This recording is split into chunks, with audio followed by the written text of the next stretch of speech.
lawan. Oh lawan, insyaallah. Mojo pahit sudah tumbang, mojo legi tetap berdikari. Bapak Ibu para jamaah, semoga Allah Subhanahu wa taala merahmati kita semuanya. Syukur alhamdulillah, layak kita haturkan kehadirat Allah. Kita dijadikan oleh Allah sebagai hambanya yang mau terbuka untuk menerima ilmu. Gelem ngaji, gelem sinau. Bahkan mungkin Bapak Ibu menunda kegiatan yang lain, lebih milih belajar. Malam ini biasanya setelah maghrib, bapak-bapak pulang makan malam, ibu-ibu nonton sinetron. Tapi jenengan kumpul di masjid, menunda semua kegiatan pribadi dalam rangka untuk belajar bersama. Semoga ini termasuk salah satu di antara bentuk menyambung amal dengan amal soleh berikutnya. Selesai sholat maghrib, kita tidak keluar dari tempat ibadah, kita tetap siaga untuk melakukan ibadah, nyambung sampai nanti sholat isya. Ini yang pernah disinggung Nabi SAW dengan sebutan ribat. Ribat itu apa Pak? Nyambung amal dengan amal berikutnya, menjaga ketaatan untuk melakukan ketaatan berikutnya. Dalam sebuah hadis yang diriwayatkan oleh Imam Muslim, Rasulullah SAW pernah menyampaikan kepada para sahabat, "Ala adullukum ala ma tamhu bihil khataya wa tarfa'u bihid darajat." Maukah aku tunjukkan kepada kalian amalan engkang saged menghapus dosa dan menambah tinggi derajat hamba. Maka para sahabat semangat. Begitu mendapatkan tawaran seperti ini, mereka langsung menyahut, "Bala ya Rasulullah." Tentu ya Rasulullah. Lalu Nabi SAW mengatakan, "Isbaghul wudu'i 'alal makarih wa kasratul khuta ilal masajid wa intidharus salati ba'da salah." Menyempurnakan wudu walaupun dalam kondisi tidak disuka. Ada orang yang mungkin ketika wudu airnya kedinginan. Ada yang mungkin ketika wudu ada yang gatal di anggota wudu. Tapi dia tetap paksakan wudu dengan sempurna walaupun dia nggak suka, walaupun dia berat. Wa kasratul khuta ilal masajid, memperbanyak langkah menuju masjid. Ada yang masjid nganggo sepeda motor pripun Pak? Ya berarti tidak dihitung. Karena tidak ada putaran roda yang dihitung. Adanya langkah kaki. Kalau datangnya dari jauh, berarti sampean parkirin atau ada nggak yang dapat parkir agak jauh tadi? Ada Pak? Ya, karena di sekitar sini nggak boleh parkir ya. Sehingga parkirnya jamaah dibuat jauh. Makin jauh makin bagus. Makanya besok naik pengajian, boleh parkir sing ado. Ketika Anda parkirnya di tempat yang jauh, memaksa kita untuk jalan kaki menuju masjid. Wantidharus salati ba'da salat, dan menantikan salat setelah melaksanakan salat. Lalu kata Rasulullah SAW, "Fadzalikumur ribat, fadzalikumur ribat, fadzalikumur ribat." Amal sing kaya ngene, inilah bentuk ribat. Menyambung satu amal dengan amal berikutnya. Orang dalam kondisi siaga untuk tetap berbuat taat. Karena kalau kita keluar dari masjid, mungkin sudah banyak aneka maksiat yang kita kerjakan. Bosing rupane nonton TV, bosing rupane nyekrol HP, bosing rupane blonjo ning A ning B, aneka aurat terlihat. Iya Pak. Itulah yang terjadi. Makanya dulu sebagian ulama, mereka kalau pas puasa Ramadan, itu ada yang tidak keluar dari masjid. Tujuannya apa? Nahnu nahfazu siyamana bil masajid. Kami menjaga puasa kami dengan cara berdiam di masjid. Kira-kira nek wong niku ning masjid arep nglakoni maksiat napa, Pak? Nah, nek kumpul karo koncone iso, Mas.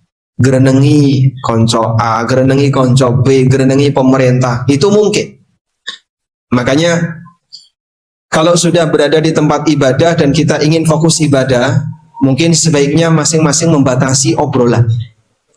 Tujuannya apa? Biar kita bisa menjaga diri agar tidak melakukan maksiat. Jadi kan sudah berada di tempat yang benar untuk menjaga agar tidak melakukan maksiat. Selanjutnya, jaga lisan. Ojo sampai gerenengi orang. Selanjutnya, jaga amal A, jaga amal B, dan seterusnya. Itulah dulu yang dilakukan oleh para ulama. Cara mereka untuk menjaga puasanya dengan cara banyak di masjid. Makanya Bapak Ibu yang dimuliakan Allah, dengan kita berkegiatan di salah satu rumah Allah, tetap berjaga di sini. Mungkin Anda pengen ngentut tapi ditahan, mungkin Anda pengen buang hajat tapi ditahan. Itu bukan hal yang biasa, itu ada nilainya. Karena kita ingin menjaga diri agar kita tidak putus ibadahnya, tetap bisa mendengarkan tausiah dengan maksimal, utuh, tidak terhalang dengan ke toilet dan seterusnya. Demikianlah ribat yang terjadi pada seorang muslim. Salam dan salam semoga selalu tercurah untuk junjungan kita Nabi Agung Muhammad sallallahu alaihi wasallam, atas perjuangan besar beliau dalam mendidik umat dan memberikan arahan kepada umat agar mereka bisa menjadi manusia terbaik di tengah sejuta umat para nabi yang lainnya, sehingga umat Nabi Muhammad SAW disebut sebagai ummatan wasata, umat yang terbaik. Bapak Ibu yang kami hormati, kalau melihat dari judulnya, bekal terbaik menjelang ajal. Yang sudah menjelang ajal angkat tangan. Sudah menjelang ajal, insyaallah dapat hadiah. Monggo milih sendiri. Tadi yang angkat tangan 1, 2, oke, monggo Pak, dapat hadiah insyaallah. Insyaallah. Ya semua pinten Pak? Nggih. Saya ketemu 59. Kurang berapa tahun? Kalau masnya ini berapa? 22. Kurang berapa hari? Allah. Jadi satu lagi, engkang paling sepuh Bapak pinten? Simbah. Pinten? 70. 75. Insyaallah. Ada lagi di atas 75. Pinten? 77. Kok mirip lelang. Yang 70 ke atas langsung kasih hadiah, insyaallah. 70, 75, 77. Ada lagi yang di atas 77? Baik. Siapapun kita, baik yang usia 70 sekian tahun, yang usia 80 sekian tahun, sampai yang berusia 20 sekian tahun, semuanya di posisi menjelang ajal. Sebab tidak ada satupun manusia yang tahu dia akan mati. Sehingga kalau kita ditanya sisa umur sampeyan tinggal berapa lama, wallahu a'lam. Allah Ta'ala mengatakan wa ma tadri nafsun bi ayyi ardin tamut. Tidak ada satupun jiwa yang tahu di mana dia akan mati. Kalau tempat saja dia nggak tahu, apalagi waktu. Maka kita harus meyakini siapapun kita, berapapun usia kita, sejatinya kita sedang berada di ujung usia. Karena inilah yang sekarang kita alami, itulah usia yang sedang kita jalani, itulah ujung usia. Karena kita tidak tahu apakah nanti masih panjang ataukah sebentar lagi. Sehingga pembahasan bekal terbaik menjelang ajal itu tidak hanya berlaku untuk 60 ke atas. Yang 20 juga butuh bekal terbaik, yang usia belasan tahun juga butuh bekal terbaik. Nyuwun sewu Pak, di Boyolali ada nggak Pak kuburan yang ditulisi khusus 60 ke atas? Hah? Wonten? Wonten? Berarti semua umur boleh masuk? Kalau Anda masuk ke ruangan tertentu, mungkin ada peringatan khusus usia sekian tahun, atau kegiatan tertentu khusus usia sekian tahun. Tapi tidak ada kuburan di dunia ini yang bertuliskan khusus 60 ke atas. Tidak ada. Semuanya punya peluang yang sama, dia masuk ke kuburan. Oleh karena itulah, siapapun berkepentingan untuk mempelajari apa bekal yang harus dia persiapkan pada saat dia sudah melihat, nampaknya saya sudah dekat dengan ujung dari ajal saya. Bapak Ibu yang dimuliakan Allah Subhanahu wa taala, sebelumnya saya ingin menyampaikan sedikit tentang hakikat dari kematian. Manusia kalau sudah mati, maka dia sejatinya sudah pindah alam. Demikianlah pemahaman kaum muslimin yang diajarkan dalam Al-Quran. Sehingga orang itu kalau sudah mati, dia berada di alam apa Pak? Alam barzakh.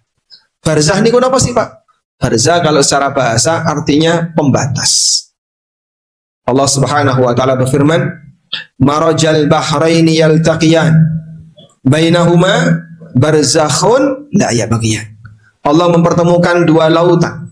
Bainahuma barzah, di antara dua lautan itu ada barzah, la yabghiyan, sehingga air di lautan itu tidak saling bercampur. Ada informasi, salah satu orang mencoba untuk meneliti. Dia datang ke pertemuan dua lautan. Terus dia ambil air laut sebelah kanan, kemudian dia ambil air laut sebelah kiri. Setelah itu dikocok. Warnanya jadi sama. Padahal ketika dilihat berbeda. Kemudian dicampur. Ketika dicampur ya nyampur. Air laut sebelah kanan, air laut sebelah kiri, ketika dicampur, nyampur. Begitu dia tuang, balik tadi. Kelihatan balik. Yang dari air sebelah kanan dituang ke kiri, dia balik ke kanan. Yang dari kiri dituang ke kanan, dia balik ke kiri. Subhanallah. Allah Subhanahu wa taala kuasa untuk mengkondisikan makhluknya seperti itu, sehingga membuat manusia seharusnya menyadari tanda kuasa Allah Subhanahu wa taala yang disebutkan dalam Al-Qur'an untuk membuktikan kebenaran Al-Qur'an. Baik. Alam barzah juga seperti itu. Disebut sebagai alam barzah karena menungso niku nek sampun sedo tidak mungkin balik lagi ke alam dunia. Sehingga enggak ada ceritanya nek wis mati, oh jarene Pak, jarene lho Pak. Ya. Jarene sinten? Yo jarene. Keyakinan kok jarene to Pak? Kan ada orang yang punya akidah tapi berdasarkan apa?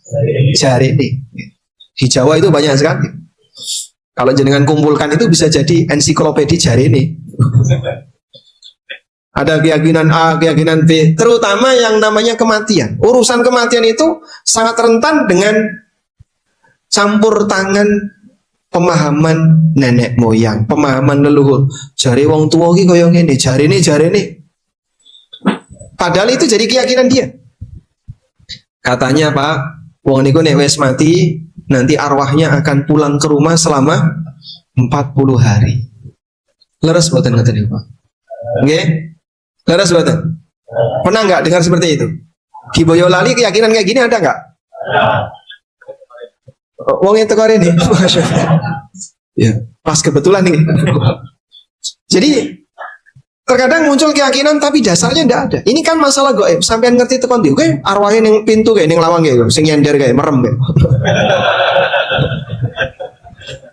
Kok iso? Jadi dia punya keyakinan bahwasanya ada arwah yang dia pulang nunggu di pintu. Sampai kan sebagian masyarakat kita, kalau ada orang tua dia yang meninggal, simbahnya meninggal, di tempat di mana orang itu meninggal dikasih saja. Dhisik simbah senengane apa? Oh dhisik ya gethuk. Terus apa? Senil. Kok risol tuh makanan kekinian. Simbah ora ngerti risol. Onde-onde disuguhkan. Ada nasi, ada nopo iwak geren, nopo ndok, nopo. Ini Masya, saya pernah lihat langsung seperti itu. Ini apa kok ditaruh di kamar kayak gini? Oh ternyata dalam pemahaman dia, di pemahaman keluarga itu, ini adalah makanan kesukaan Simbah. Nah Simbah sudah meninggal, tapi disuguhi seperti itu di kamar. Mong dimbarno wae. Terus saya makan sama Pak, bawa pitik, bawa kucing. Apa seperti ini? Tindakan khurafat yang berangkat dari keyakinan menyimpang di tengah masyarakat. Maka Bapak Ibu, yang namanya keyakinan tidak boleh bersumber dari budaya, tidak boleh. Kok bisa Pak? Karena budaya itu bukan agama. Sehingga kalau sampai orang meyakini budaya tertentu sampai berpengaruh, memberi pengaruh pada keyakinannya, ideologinya, ya model kayak tadi Pak, jarine tadi. Ini orang yang terlalu berlebihan dalam menyikapi budaya. Berbudaya angsal boten. Boleh nggak berbudaya? Boleh. Tapi jangan jadikan budaya sebagai agama. Itu yang salah. Karena ceritanya kok budaya jadi agama itu tidak ada. Sebab budaya itu tidak bersumber dari wahyu. Agama itu hanya satu sumbernya, wahyu. Yang Allah turunkan melalui Nabi Muhammad SAW. Tapi terkadang disaingi oleh manusia dengan cara dia punya keyakinan berdasarkan budaya. Ya kayak tadi, jari ini.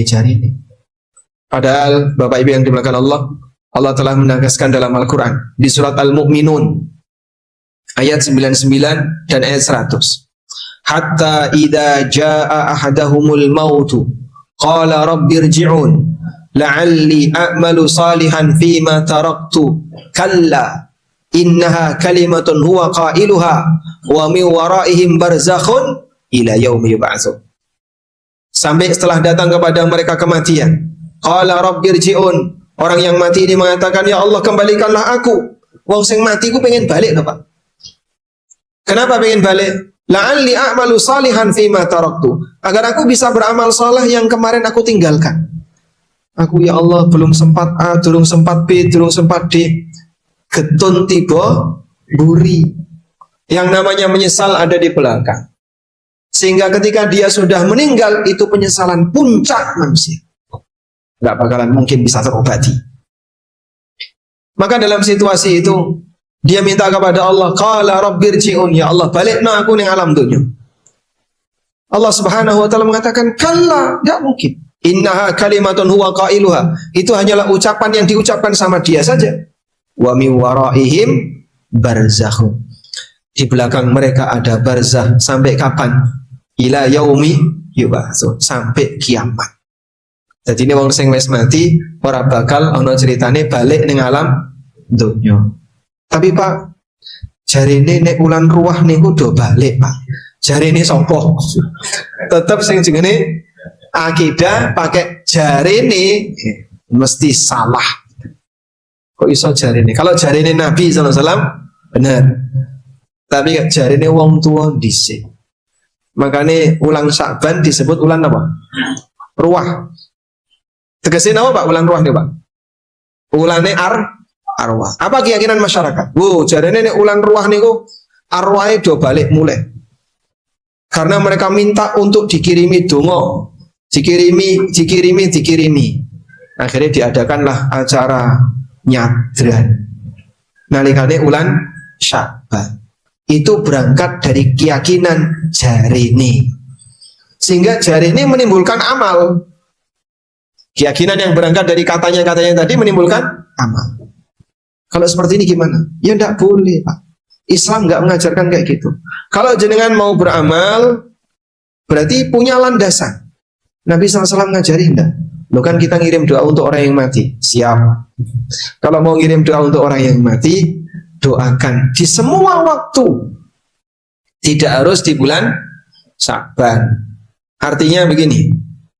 Nalikane bulan Sya'ban, tidak boleh ada keyakinan kalau arwah itu pulang ke rumah. Ini tidak boleh. Tidak benar seperti itu. Karena bertentangan dengan Al-Quran.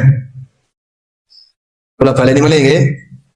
Kono orang yang sampai punya keyakinan nalikane bulan Sya'ban, arwah balik ke kampung halaman, ini bertentangan dengan Al-Quran. Surat apa nih Pak? Angkat tangan dulu. Al-Mu'min. Al-Mu'min apa Al-Mu'minun? Al-Mu'min. Al-Mu'minun. Al-Mu'min apa Al-Mu'minun? Hah? Ada nggak surat Al-Mu'min? Surat Ghafir. Ya? Surat Al-Mu'minun. Yang benar surat Al-Mu'minun. Dapat hadiah. Dua-duanya dapat hadiah. Allah menegaskan bahwasanya orang yang mati itu berada di alam barzah dan dia nggak bisa balik, maka nggak ada ceritanya tiap bulan ruwah balik, tidak ada. Ini keyakinan yang bertentangan dengan Al-Quran. Dan semua keyakinan yang bertentangan dengan dalil Al-Quran maupun hadis yang sahih, pasti keyakinan itu salah. Karena tidak mungkin ya, ketika ada seorang yang meyakini sesuatu, dia dinilai benar padahal bertentangan dengan kebenaran Al-Quran dan hadis Nabi SAW. Nah terus Pak, arwah niku teng pundi? Di banyak tempat, tergantung dari kondisi orangnya. Arwahnya para nabi, mereka berada di tempat yang tinggi yang disebut oleh Nabi SAW dengan Ar-Rafiqul A'la. Makanya Nabi Muhammad SAW menjelang wafat, yang baik ngendikan apa? Ma'ar-Rafiqil A'la, bersama arwah-arwah yang tinggi, teman-teman yang mulia, yaitu para malaikat dan arwahnya para nabi. Arwahnya para mujahidin. Nabi Muhammad SAW menceritakan mereka berada di tembolok burung-burung hijau yang terbang di surga kemanapun yang dia inginkan. Dan burung ini bersarang di konadil. Bapak lihat lampu masjid ini. Lampu yang gantung itu namanya konadil. Mereka bersarang di konadil di bawah arsy. Bergelantungan di bawah arsy. Kalau arwah orang yang beriman berada di tembolok burung-burung di surga dan mereka bersarang di pohon-pohon surga.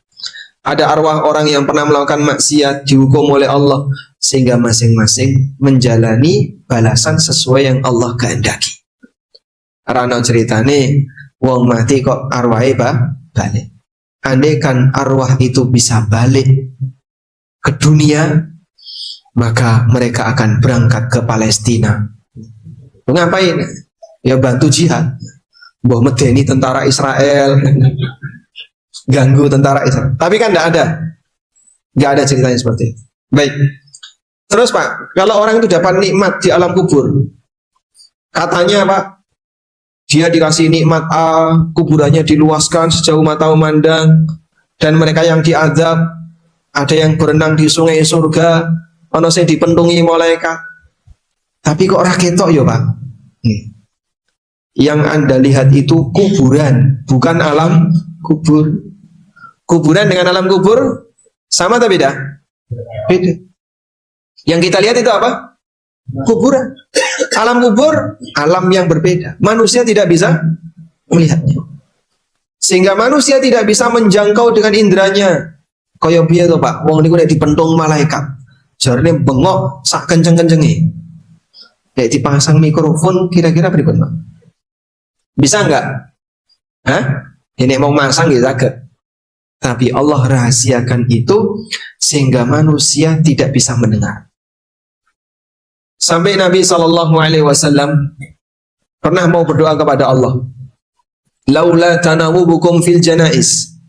Andaikan bukan karena kalian harus ngantar jenazah, aku mau berdoa kepada Allah untuk memperdengarkan kepada kalian seperti apa suara penghuni kubur. Nabi SAW bisa mendengar, tapi manusia biasa nggak bisa mendengar. Karena kalau manusia biasa bisa mendengar, ngantar jenazah, krungu, melayu, jenazahnya ditinggal, kabeh dong, mereka akan takut. Allah rahasiakan ini sehingga yang rumahnya tonggone kuburan ra krungu, yang ngantar jenazah nggak dengar.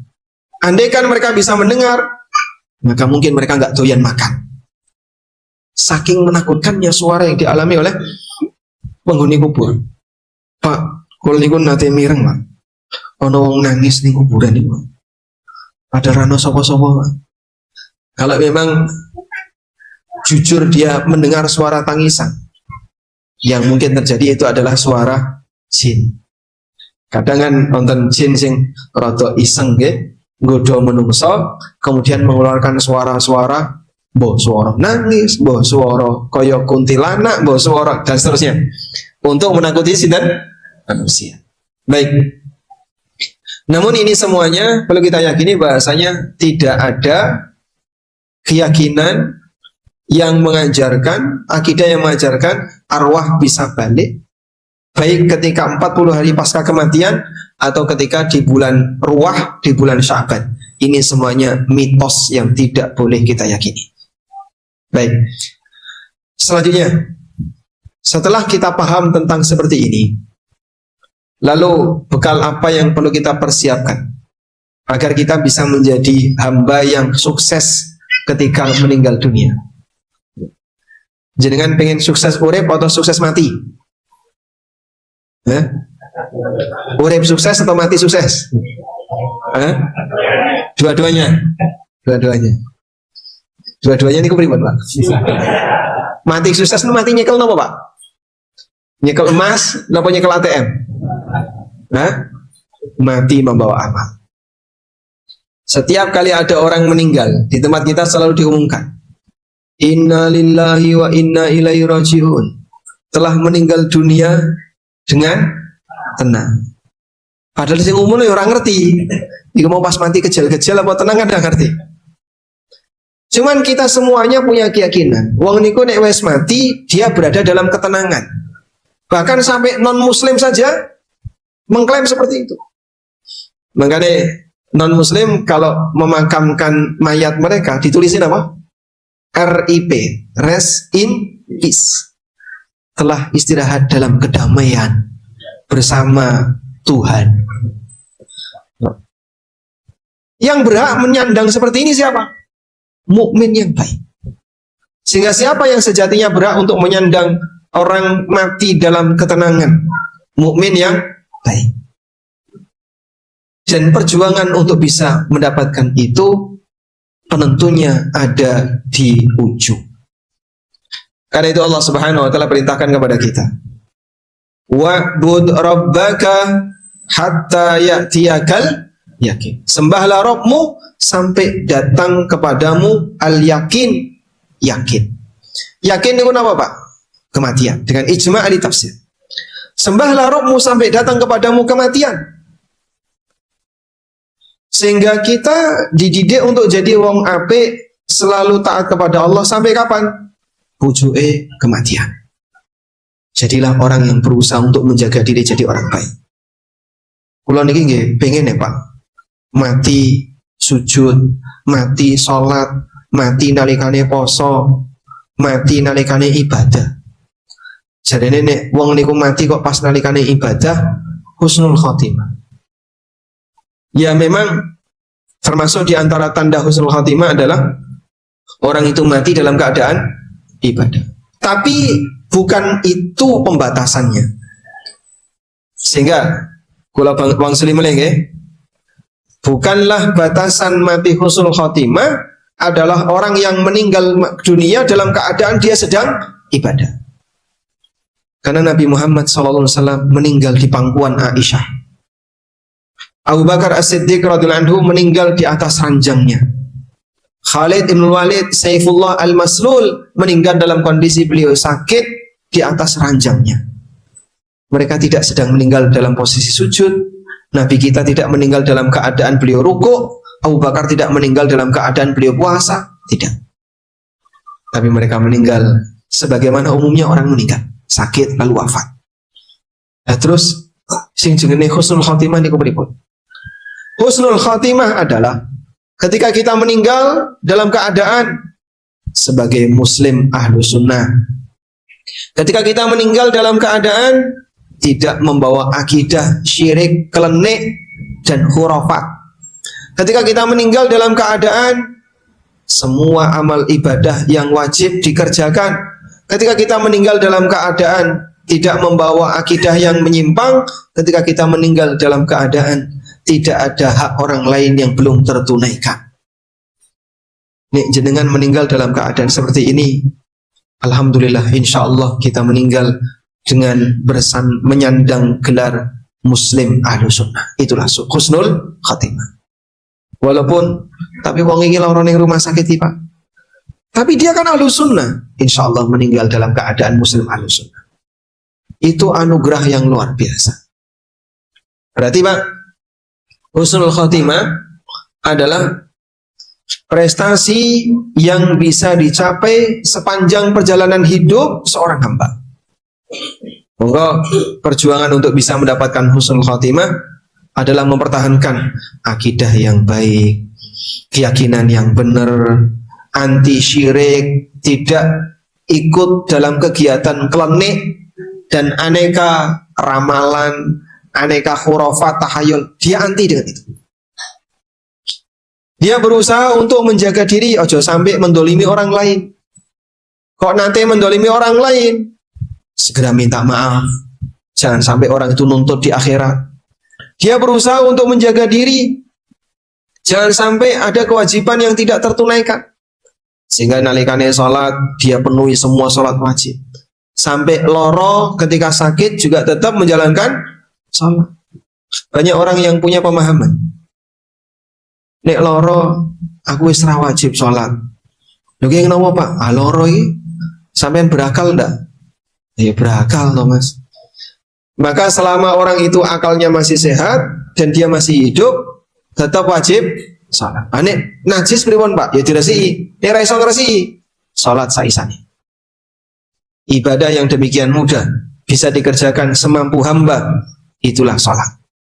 Sehingga tidak bisa A, dia bisa kerjakan dengan cara B, tidak bisa dengan cara B, dia kerjakan dengan cara C, sebisanya. Maka rana ceritanya kok wong ra iso sholat gara-gara dia ada najis dan sebagainya.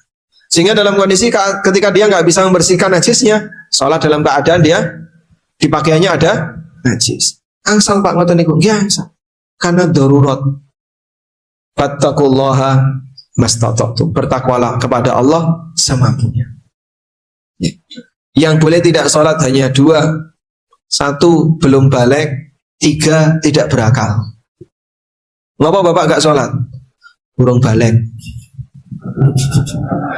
Oh wis balik kayak gini. Berarti pilihannya tinggal yang kedua. Wong balik kok durung sholat, pilihannya tinggal yang kedua. Baik. Jaga baik-baik ya kewajiban agama.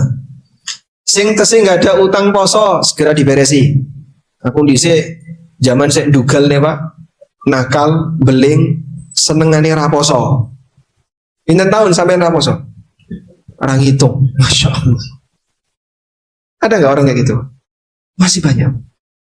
Sehingga sebagian kaum muslimin mereka ketika masih sehat, masih kuat, tapi karena kebulet penyakit, malas, dia nggak puasa. Nyambut gawe Pak, kabeh yo nyambut gawe. Tapi puasa Ramadan wajib dikerjakan. Nek yang pernah meninggalkan puasa Ramadan, padahal dulu nggak ada uzur, wajib dikodok. Pirang tahun Pak niku Pak, di SMA ya tahun nakal kaya 3 tahun ra poso, 90 hari. Tambah awal-awal kuliah ra poso. Dhisik bar SMA kerja raposo sekian hari, sekian tahun. Ping 30 kali 10 tahun 300 hari. Koyo apa Pak poso 300 hari? Sampeyan wajib mengkodok sebisanya. Sehingga misalnya dibuat puasa Daud dengan niat kodok. Mudah-mudahan nanti dalam waktu 2-3 tahun beres. Tapi butuh perjuangan. Nek raposo pripun Pak? Ya nanti akan ada tanggung jawabnya di hari kiamat. Dalam sebuah hadis yang sahih, Nabi SAW pernah bercerita tentang mimpi beliau. Dan mimpi Nabi ini wahyu. Beda dengan mimpi kita kan? Kalau mimpi kita kan kecampuran basah. Nah, beliau bercerita melihat kejadian-kejadian aneh yang ditampakkan oleh Allah dalam mimpi beliau. Salah satu di antara kejadian aneh itu Rasulullah Sallallahu Alaihi Wasallam melihat faida birajulin. Tiba-tiba beliau melihat ada orang yang muallaqatun bi'araqibihim, yang dijungkir, ditusuk araqibnya. Araqib niku napa to Pak? Sampean gerayangi tumit Mas. Munggah saithik niku wonten apa? Tendon. Ditusuk tendonnya itu dijungkir. Musyaqqaqatan asdaquhum, pipinya sobek sampai belakang. Tasilu minudam, sambil drotos-drotosan geteh darah keluar. Ketika Nabi SAW tanya, itu siapa? Humul ladzina yuftiruna qabla tahillata siyamihim. Ini wong sing raposo padahal dia tidak punya uzur. Innalillahi. Nek duwe tangga bacakan hadis ini. Duwe tangga raposo bacakan hadis ini. Wallahu a'lam. Pas masuk waktu Isya kita akan rehat untuk salat Isya sunat. Wassallallahu ala nabiyyina Muhammadin wa ala alihi wa sahbihi wasallam. Alhamdulillahi rabbil alamin, wassalatu wassalamu ala asyrafil mursalin nabiyyina wa maulana Muhammadin wa ala alihi wa sahbihi ajma'in. Wa ashhadu an la ilaha illallah wahdahu la syarika lah, wa ashhadu anna Muhammadan abduhu wa rasuluh sallallahu alaihi wa ala alihi wa sahbihi wa man tabi'al huda ila yaumiddin. Alhamdulillah, kita kembali lanjutkan kajian malam ini. Pun sumuk dereng Pak. Oh sampun. Berarti boten angsal tak. Insyaallah sebenarnya sebagian di antara muslim menjelang wafat mereka diuji oleh Allah dengan aneka ujian yang ada. Ada yang diuji dengan sakit, ada yang diuji dengan kemiskinan, ada yang diuji dengan punya masalah, sehingga beragam ujian datang di akhir hayat.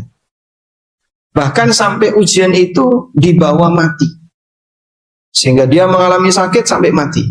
Ada yang stres mikir keluarga sampai mati.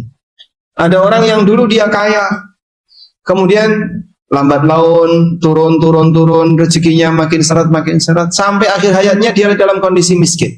Dan beragam ujian yang diberikan oleh Allah kepadanya. Kalau kita mengalami seperti itu, apa yang seharusnya kita lakukan? Bapak Ibu yang dimuliakan Allah, ujian yang dialami wong muslim menika dados kafarah. Kafarah terhadap apa? Aneka dosa dan kemaksiatan yang pernah dia lakukan sepanjang hayatnya. Maka kalau orang mukmin dia mengalami sakit di ujung hayatnya, Allah menghendaki agar ini dijadikan sebagai penghapus dosa-dosanya. Sehingga bisa jadi sampai dia mati dalam keadaan dosanya hilang. Makanya kalau ada orang yang meninggal dunia dalam kondisi dia sakit, itu husnul khotimah atau su'ul khotimah? Orang yang mati dalam keadaan sakit, itu husnul khotimah atau su'ul khotimah? Oke, tergantung orangnya. Nek sing saged sabar, piyambake tabah, menerima apa yang Allah Subhanahu wa taala takdirkan untuknya, maka orang ini insya Allah ketika dia sakit sampai mati husnul khatimah. Dan banyak sekali orang-orang saleh yang meninggalnya bukan di medan jihad, bukan mati mendadak, tapi piyambake mati karena sakit.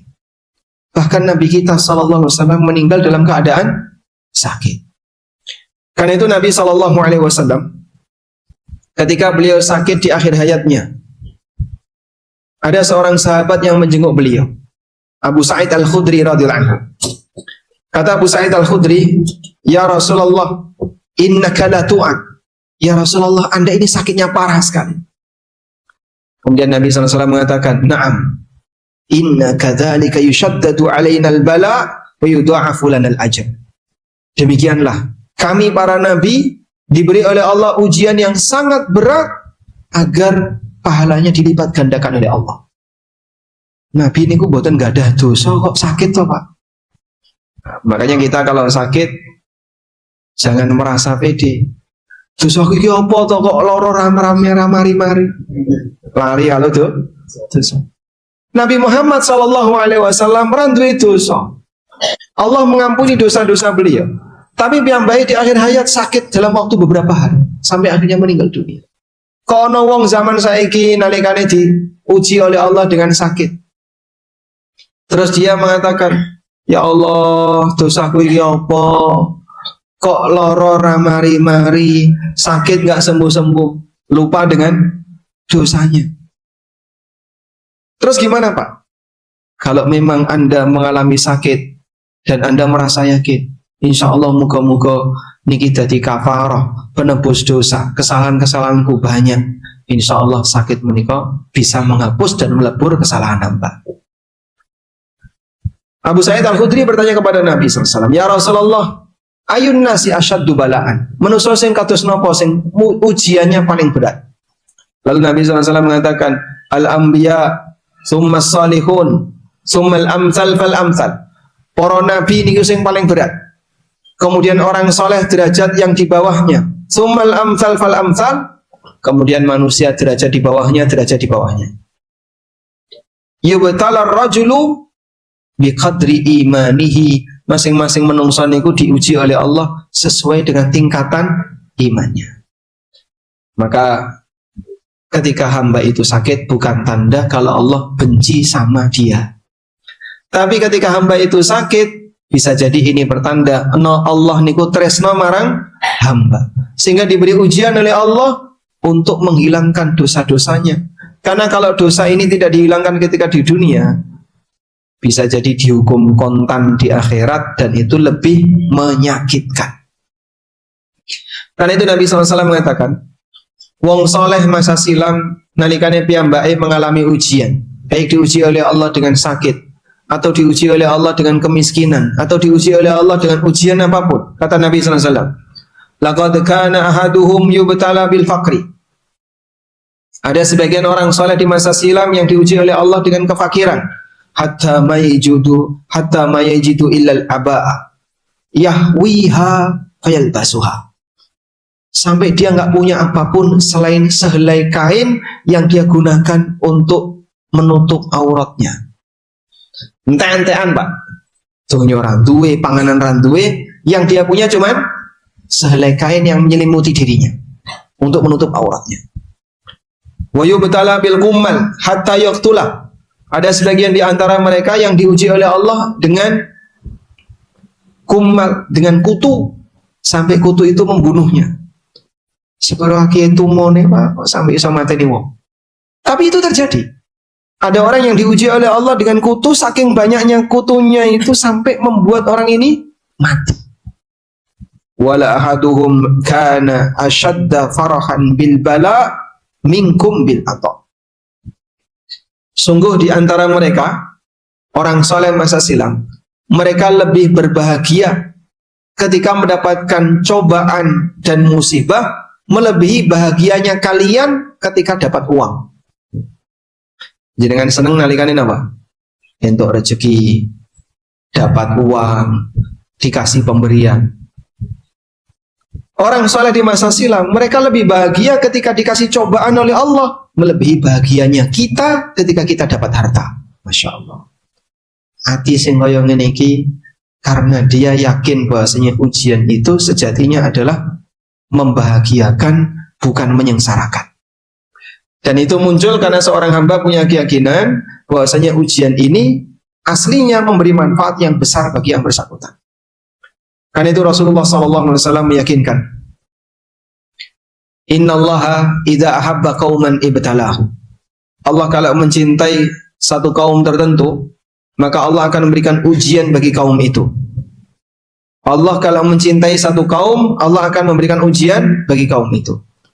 Fa in radiya falahu ridha wa in sakhita falahu sukh. Nalikane kaum ini ridha, maka Allah akan berikan keridhaan kepadanya. Nek kaum ini emosi, murka, marah, nesu, ora seneng, Allah akan murka kepadanya. Wong loro kok nesu, lorone mari mboten Pak? Nggih. Orang sakit kok marah, sakitnya sembuh enggak? Sembuh atau tidak? Tambah parah. Bahkan dia sakit 2 kali. Sakit raganya, sakit jiwanya. Kalau sudah sampai sakit jiwanya, loro hati, nesu, uring-uringan disebabkan karena dia sakit, di saat itulah sakitnya tidak menghilangkan dosa, tapi malah nambahi dosa. Karena itu ojo sampai Pak, ketika kita mengakhiri hayat kita dalam keadaan saat kita sakit, justru akan menambah dosa kita. Sehingga Nabi SAW mengajarkan, la yamutanna ahadukum illa wa huwa yuhsinu dhanna billah. Ojo sampai awakmu mati kecuali dalam keadaan husnudzon kepada Allah. Bagaimana orang yang mati husnudzon kepada Allah? Umumnya orang yang menjelang mati itu dia mengalami musibah yang berat. Boseng rupane sakit yang parah, atau kecelakaan, atau dia menderita sesuatu, sampai akhirnya dia mati. Kamu harus tetap husnudzon kepada Allah. Jangan sampai punya pikiran sing elek. Wah, ini mesti Allah dolim kepada saya. Subhanallah, Allah tidak pernah mendolimi hamba. Iki mesti Allah gak seneng karo aku. Subhanallah, kowe kok iso ngarani kaya ngono? Padahal kamu kan tidak punya bukti. Apa buktinya kalau Allah gak suka sama kamu? Maka kalau nggak ada bukti, jangan sampai ngomong seperti itu. Nah, cara untuk bisa membangun husnudzon kepada Allah, berbaik sangka kepada Allah, adalah meyakini kalau kita diuji oleh Allah, yakini Sejatinya Allah menghendaki kebaikan untuk hamba. Allah hendak menghapus sebagian dosa-dosa kita dengan sakit yang kita derita. Nah, dengan cara seperti itu orang akan muncul apa? Husnudzon kepada Allah. Walhamdulillah. Gandeng jamaah sudah pada ngantuk, maka kajian sampai di sini saja. Alhamdulillah. Pun ngantuk dereng Pak? Kelihatan dari mata merah. Tanda apa? Iritasi. Tanda kan? Oke, karena Anda belum makan malam, jadi nggak boleh lama-lama. Sisa waktu berapa menit lagi Pak Ustaz? Sampai jam ini? Jam 8. Nah, insya Allah berarti kurang lebih 10 menit lagi. Baik, kita berikan kesempatan bagi jamaah untuk menerima hadiah. Hadiahnya sudah siap? Oh, tinggal 3. Hah? Ada pertanyaan Mas? Oke, monggo dibacakan. Monggo dibaca. Pertanyaan pertama Ustaz, berkaitan dengan orang yang meninggal. Assalamualaikum Ustaz, apakah bersedekah dan beristighfar untuk orang yang sudah meninggal hanya berlaku untuk anak kepada orang tua saja, atau boleh kepada anggota keluarga yang lain, misalkan cucu kepada kakek neneknya atau keponakan kepada paman bibinya, dan bagaimana cara bersedekah dan beristighfar untuk mereka? Memohonkan ampun untuk orang yang sudah meninggal tidak terbatas pada keluarga. Makanya dalam sholat jenazah, siapa yang harus mensolati jenazah? Seluruh kaum muslim, walaupun tidak punya hubungan kerabat. Dalam sholat jenazah itu isinya apa Pak? Doa agar mayit diampuni oleh Allah. Allahumma gfir lahu warhamhu wa'afihi wa'fu anhu wa akrim nuzulahu. Dan doa yang demikian panjang yang diajarkan Nabi SAW. Wa wasi' mudkhalahu waghsilhu bil ma'i wath thalji wal barad wa naqqihi minal khataya kama yunaqqa thawbul abyadu minad danas. Allahumma abdillahu daran khairan min dari wa ahlan khairan min ahlihi wa zawjan khairan min zawjihi wa adkhilhul jannah wa a'idhu min adabin fin nari wa adabin fil qabr. Allahumma la tahrimna ajrahu wa la tudillana ba'dahu waghfir lana wa lahu. Dan masih banyak doa-doa yang lain yang diajarkan Nabi SAW.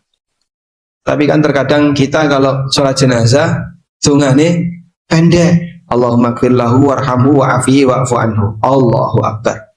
Allahumma la tahrimna ajrahu wa la taftinna ba'dahu waghfir lana wa lahu. Salam. Bar sholat jenazah donga dawa panjang sekali. Kok gak bubar-bubar Pak? Dongo. Loh, kenapa doanya tidak dimasukkan dalam sholat? Kan lebih bagus kalau doanya dalam sholat. Makanya Nabi SAW mengajarkan, kalau nalikannya sholat jenazah, doakan mayat sebanyak-banyaknya. Apalagi mong papat nih Pak? Allahumma gfir lahu warhamhu wa'afihi wa'fu anhu. Cuma sampai sini. Nggih Pak, sing dawa niku kula dereng ngapal. Kalau begitu 4 ini dibaleni ping 10. Ah engko ora takbir. Nah ping 10 insyaallah cukup nggih. Allahumma gfir lahu warhamhu wa'afi wa'fu anhu. Allahumma gfir lahu warhamhu wa'afi wa'fu anhu. Terus dengan serius meminta kepada Allah agar yang salat ada yang mati ini diampuni oleh Allah. Di ngapura oleh Gusti Allah dengan doa yang kita baca ketika salat jenazah. Jangan dibalik. Nalikane salat jenazah dungane pendek, rampung salat dungane ini kebalik. Harusnya ketika salat kita doakan sepanjang mungkin untuk kebaikan jenazah. Sehingga ini dalil bahasanya orang yang sudah mati boleh didoakan oleh siapapun muslim yang hidup walaupun tidak ada hubungan keluarga. Khatib ketika khutbah saat Jumatan, dia mendoakan ampunan untuk semua yang telah meninggal dunia. Allahumma gfir lil mu'minina wal mu'minat wal muslimina wal muslimat al ahya'i minhum wal amwat. Allah ampuni semua, ya Allah ampuni semua mukmin lanang wedok sing urip dan yang sudah meninggal. Itu mencakup semuanya. Ya. Begitu terdengar doa ini, sing merem langsung melek. Masya Allah. Karena Jumatan sudah mau selesai. Dengar ini ngatan Pak? Sami mawon, ya. Masya Allah. Baik. Jadi Dalam kondisi ini seharusnya kita memperbanyak mendoakan orang yang sudah meninggal walaupun tidak ada hubungan keluarga. Ditekankan untuk para anak. Makanya Nabi SAW menyebutkan dalam hadis riwayat Muslim, "Idza matal insan inqata amaluhu illa min thalatha." Nalikane menungso niku mati, sedaya amale pedhot putus kecuali 3 amal. Salah satunya pripun? Awwaladin saleh yad'u. Anak soleh yang mendoakan. Kenapa Pak di situ kok Nabi SAW menyebut anak soleh? Bukankah anak yang tidak soleh juga mendoakan? Anak sing dadi preman apa eling wong tuane? Kemutan mboten? Eling walaupun dia preman. Cuman anak soleh lebih sregep mendoakan orang tua daripada anak preman. Makanya biasanya ada sebagian orang yang dia mendoakan orang tuanya itu hanya di momentum tertentu.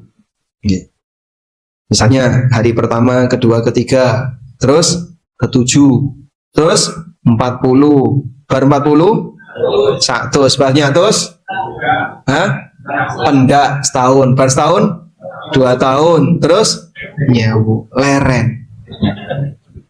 Bar nyewu kan sampun toh Pak? Setelah nyewu pripun? Khol. Kenapa? Pol. Pol niku pinten? Wes pol. Sudah ya? Kan ada orang kayak gitu. Jadi begitu sudah nyewu, wes leren. Loh, kudune wong tua niku butuh didongakno sampai kapan? Selama-lamanya. Sehingga nggak kenal istilah batas waktu terakhir ngirim donga marang wong tua yang sudah meninggal. Nggak ada. Islam tidak mengajarkan seperti itu. Makanya Nabi SAW menekankan, jadi anak sing soleh, eling wong tua. Doakan orang tuamu setiap saat tanpa batas waktu dan tempat. Sehingga mau mendoakan di hari pertama, kedua, ketiga, keempat, kelima, kesekian, monggo. Terutama selesai sholat, saat sujud, ketika di waktu-waktu mustajab, di sepertiga malam yang terakhir, buktikan jadi anak soleh walaupun orang tua sudah wafat. Dengan cara rajin mendoakan beliau. Itulah kenapa Nabi SAW mengatakan doa anak soleh amal yang tidak putus. Sebab nek preman, anaknya preman, ratau sholat, ratau poso, aram dungakno nganggo apa? Wong nanti amal. Tapi kalau anaknya anak yang soleh, dia berjasa bagi orang tuanya walaupun orang tuanya sudah meninggal. Wallahu a'lam.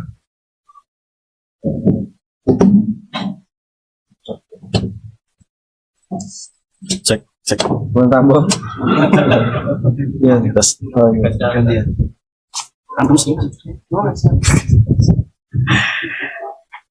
Assalamualaikum Ustaz. Apakah orang yang mendekati ajal ada ciri-cirinya? Dan bagaimana cara mentalkin yang benar orang yang sedang sakaratul maut? Tidak ada satupun manusia yang tahu kapan dia mati. Sebagaimana tidak ada satupun manusia yang tahu kapan orang lain mati. Bahkan terkadang ada orang ya Pak, dia sudah divonis mati, ditutupi kain, arep didusi tangi. Kan ada orang yang mati suri kayak gitu ya Pak. Dia mengalami mati suri. Yang sebenarnya dia ini seperti orang pingsan. Tapi cukup lama sehingga wis tangis-tangisan. Begitu sudah ditutupi jari, ngerti-ngerti tangi. Lu kok tangi? Rasido nangis.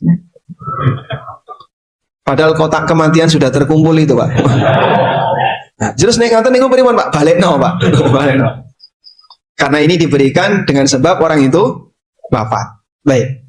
Sehingga kalau terjadi seperti itu gimana? Jika terjadi seperti itu, maka orang tidak akan bisa tahu kapan orang itu mati. Demikian pula orang tidak tahu orang lain kapan mati. Sebab ini rahasia Allah Subhanahu wa taala. Kecuali satu, para nabi. Sebab para nabi itu dia tidak akan mati kecuali ditawari. Mau mati kapan? Itu para nabi. Nek menungso biasa nggak ada seperti itu. Sehingga para nabi didatangi oleh malakul maut. Lalu malakul maut menyampaikan, kamu mau mati kapan? Sekarang atau nanti? Ada cerita tentang Nabi Musa alaihissalam. Ada cerita tentang Nabi Dawud yang didatangi oleh malakul maut. Ada cerita tentang Nabi Muhammad SAW yang didatangi oleh malakul maut. Kemudian dikasih pilihan, mau bertahan hidup atau bersama Rafiqul A'la? Dan beliau menjawab, ma'ar Rafiqil A'la. Demikianlah kondisi para nabi. Nek manusia biasa tidak bisa. Ada juga banyak orang punya keyakinan mitos-mitos tertentu ya. Misalnya, nek ana wong foto bertiga. Nek foto bertiga Mas, mesti sing tengah mati Mas. Niku salah, sing bener kabeh mati. Menungso kabeh niku ya bakal. Cuman kita nggak tahu kapan dia akan mati. Makanya persiapan untuk mati dilakukan selamanya sebelum mati.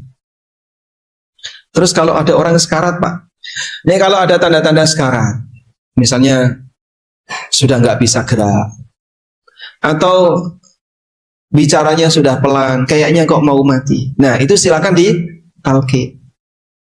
Ditalkin, diajak untuk mengucapkan kalimat La ilaha illallah. Apa tujuannya? Agar nanti kalimat terakhir dalam hidupnya adalah kalimat La ilaha illallah. Sebagaimana sabda Nabi SAW, Man kana akhiru kalamihi la ilaha illallah dakhalal jannah. Sapa wong sing kalimat terakhir mengucapkan la ilaha illallah mlebu swarga. Makanya kalau sudah mentalkin orang, ayo ucapkan la ilaha illallah, disuling ya. La ilaha illallah, ucapkan. Kok berhasil? La ilaha illallah. Dan setelah dia berhasil mengucapkan itu, jangan diajak bicara. Tujuannya apa? Harapannya nanti kalimat terakhir adalah la. Kok bal berhasil diajak la ilaha illallah. Saiki piye kabare? Malah ditakoni kabare. Sawamu bar panen. Iya bar panen. Wah, aku ra sida mati. Masya Allah. Maka kalau sudah berhasil ditalkin, jangan diajak bicara, biarkan. Sampai dia bicara yang lain. Begitu selang sekian menit, aku njuk ngombe. Oh, njuk ngombe. Kasih minum. Talkin ulang. Sampai dia berhasil mengucapkan la ilaha illallah. Ada satu cerita. Udah pernah dengar ceritanya belum? Oh, belum. Tersebutlah seorang ulama namanya Abu Zur'ah Ar-Razi. Ahli hadis, gunung dalam masalah hadis. Ketika Abu Zur'ah ini menjelang wafat, murid-muridnya ikut menjenguk. Semuanya mau mentalkin tapi segan. Masa mentalkin gurunya? Padahal kan gurunya ini lebih berilmu, lebih senior, lebih warok, lebih zuhud, lebih bertakwa. Sehingga semuanya hanya bisa nungguin. Tapi ada salah satu di antara mereka yang berinisiatif. Coba kita talkin dengan menyebutkan sanad hadis. Akhirnya dicoba. Haddatsana fulan ibnu fulan. Qala haddatsana fulan ibnu fulan. Nyaut beliau. Qala haddatsana fulan bin fulan an fulan an Abi Hurairah radhiyallahu anhu qala anna an-nabiy sallallahu alaihi wasallam qala Man kana akhiru kalamihi la ilaha illallah dakhalal jannah. Meninggal. Masya Allah. Orang itu meninggal sesuai dengan kebiasaannya. Sehingga ahli hadis mentalkin dirinya sendiri. Seorang ahli hadis mentalkin dirinya sendiri. Subhanallah. Nah ini sesuai dengan kebiasaan seorang. Wallahu a'lam. Dan selanjutnya Ustaz, apakah boleh wanita yang sedang haid ikut mengurusi jenazah atau memandikan dan mengkafani jenazah? Wanita yang sedang haid, jasadnya najis atau tidak? Najis atau tidak Pak? Misalnya garwane jenengan haid, salaman dengan istri yang sedang haid boleh nggak? Orang mau salaman Pak. Ibu-ibu sedang haid, diajak salaman sama temennya sesama ibu-ibu yang sedang tidak haid, perlu cuci tangan enggak? Tidak. Maka karena wanita haid itu tidak najis, sehingga dia boleh melakukan aktivitas apapun yang dibolehkan untuk orang haid. Termasuk diantaranya adalah menangani jenazah, memandikan, mengkafani. Apakah kafannya jadi najis gara-gara wanitanya haid? Tidak. Apakah jasad jenazah jadi najis gara-gara yang memandikan haid? Tidak. Ya? Yang tidak boleh wanita ikut ngiringi jenazah. Sebagaimana disebutkan dalam hadis dari Ummu Atiyah radhiyallahu anha. Ummu Atiyah pernah mengatakan, kunna nunha, kami para wanita dilarang anittibail janaiz. Sehingga sebagian ulama menilai hadis ini dalil wanita dilarang mengiringi jenazah. Ada juga yang berpendapat wanita makruh mengiringi jenazah. Ada dua pendapat. Maka setidaknya kalau ini hukumnya makruh, kalau bisa ya di rumah lebih baik. Karena ngiringi jenazah niku makruh. Aku pengen dongakno bapak, aku pengen dongakno suami saya. Ibu silakan doakan di rumah. Sebab orang itu, terutama wanita, lebih tidak tahan untuk sabar. Daripada nanti sesenggukan, pingsan di kuburan, lebih baik dia nggak ikut. Aku tak melu bapak, aku melu pak, aku melu neng di. Dan tolong jaga baik-baik lisannya. Jangan sampai mengucapkan kalimat yang tidak benar. Sebab ketika ada jenazah, ucapan apapun yang dilakukan oleh manusia diaminkan malaikat. Nabi SAW mengatakan, la taqulu illa khaira, fa innal malaikata tu'amminuna ma taqulun. Jangan ucapkan kecuali yang baik, karena para malaikat mengaminkan apa yang kalian ucapkan. Bojone mati, nek bapak mati, engko aku dadi wong sing cilaka. Amin. Nah, cilaka bener. Engko nek bapak mati, aku ora iso mangan. Amin. Engko nek bapak mati, anake telantar. Amin. Hati-hati nek ngomong. Sehingga Nabi SAW ajarkan kepada sahabat ketika ada musibah yang menimpanya untuk membaca apa? Allahumma jurni fi musibati wa akhlifni khairam minha. Berikanlah pahala untuk musibah yang kau berikan kepadaku ya Allah, dan gantikanlah aku dengan yang lebih baik. Sehingga bapak-bapak kalau melayat ya temannya yang meninggal, oh biasanya kalau yang ini orang suwe mesti rondone cepet ono sing ganteni. Amin. Leres Pak, ngene Pak. Wah, dimanfaatkan kesempatannya. Baik, intinya kalau ada jenazah jangan ucapkan kecuali yang baik. Wallahu a'lam. Jika masih ada tiga, dibacakan saja. Satu lagi Ustaz.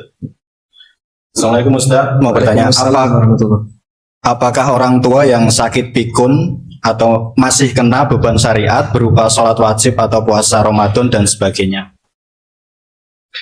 Orang yang pikun berarti hilang akal.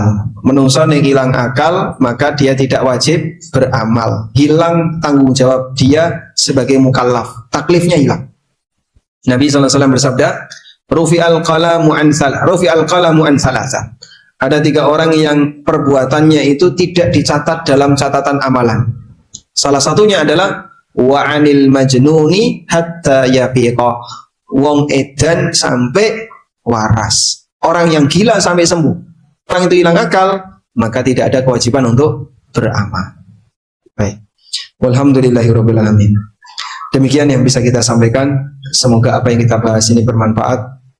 Hadiahnya nanti dikasihkan ada nih. Baik, coba kita bagikan ya. Ini apa ini? Wih, masya Allah berat. Boh emas nopo-nopo. Hah? Oh bapak belum dapat hadiah langsung. Berat nih, berat pak. 77 sampun. Oke.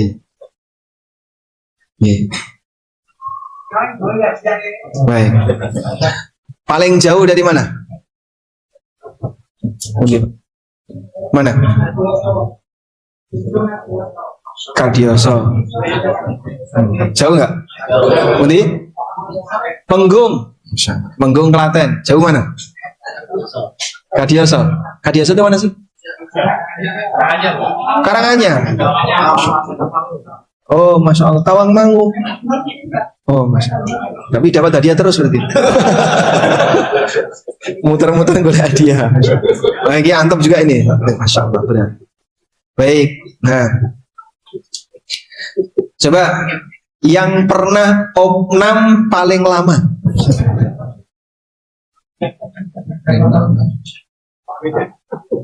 Yang pernah opnam, ada yang pernah opnam?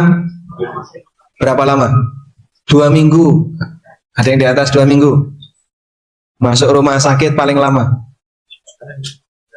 Baik, dapat hadiah. Masya Allah. Akhwat ada hadiahnya. Nah, biar cara nih. Tadi akhwat yang pertanyaannya dibacakan dapat hadiah. Pun, okay. Alhamdulillah. Mugi sedaya yang kita bahas dados ilmu ingkang manfaat. Allahumma anfa'na bima 'allamtana wa 'allimna ma yanfa'una warzuqna ilma. Wassallallahu ala nabiyyina Muhammadin wa ala alihi wa sahbihi wa sallam. Wa akhiru da'wana anil hamdulillahi rabbil alamin. Wassalamualaikum warahmatullahi wabarakatuh.